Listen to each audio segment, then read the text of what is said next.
আসসালামু আলাইকুম। আজ আপনাদেরকে চিজ ছাড়া পিৎজা বানানোর রেসিপি দিব। আমি এখানে সবগুলো উপকরণ নিজের আন্দাজে দিয়েছি, তারপরও কিন্তু পিৎজাটা পারফেক্ট হয়েছে কিভাবে জানি না। তো এখানে আমি বড় চামচ দিয়ে 3-4 বার আটা নিয়ে নিয়েছি, আর 1 টেবিল চামচ আমি এখানে ইস্ট দিয়ে দিয়েছি, আর 3-4 টেবিলের মতো আমি চিনি দিয়ে দিচ্ছি।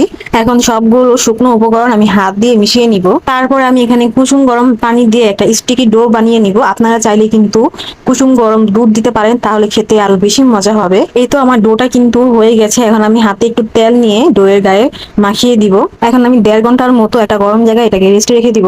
তারপর আমি মুরগির ব্রেস্ট পিসকে আদা রসুন দিয়ে আর একটু হলুদের গুঁড়ো দিয়ে আমি সিদ্ধ করে নিয়েছিলাম। এখন সেটাকে আমি কাঁটা চামচের সাহায্যে ঝুরঝুরে করে নিব।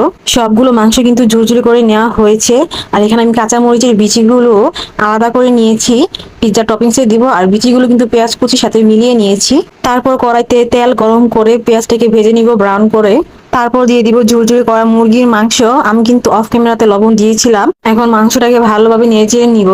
এখন আমি 1 বাটি দুধ নিয়ে নিব। তারপর সেই দুধে আমি 3 চামচের মতো কর্নফ্লাওয়ার গুলিয়ে নিব।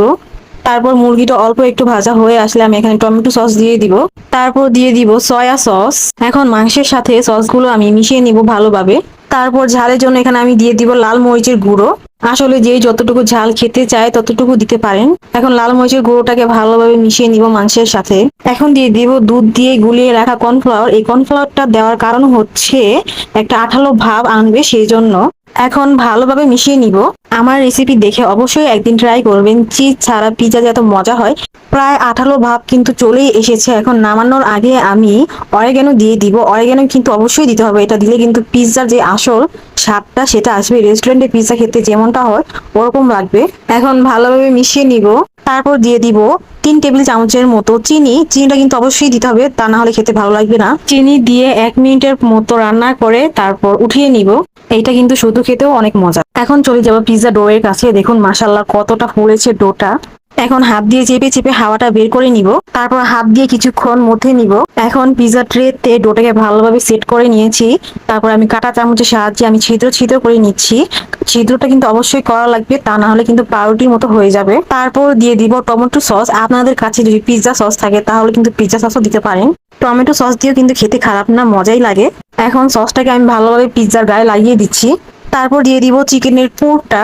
ভালোভাবে পিৎজার উপরে আমি চিকেনের পুরটা ছড়িয়ে দিব। তারপর আমি পিৎজার উপর কাঁচামরিচ গুলো সাজিয়ে দিলাম। আপনাদের পিৎজা টপিংস এর উপর যেটা খুশি দিতে পারেন আপনাদের মন মতো। সবার শেষে দিয়ে দিলাম অরিগ্যানো। তারপর পিৎজার সাইড দিয়ে আমি ঘি দিয়ে দিব। পিৎজার উপরেও কিন্তু ঘি দিয়ে দিব। ঘিটা দিলে না খেতে অনেক মজা লাগে, আর একটা সুন্দর ফ্লেভারও আসে। ফাইনালি পিৎজা বানানোর ডান। এখন শুধু এটাকে বেক করতে হবে। আমি ইলেকট্রিক চুলায় ডাবল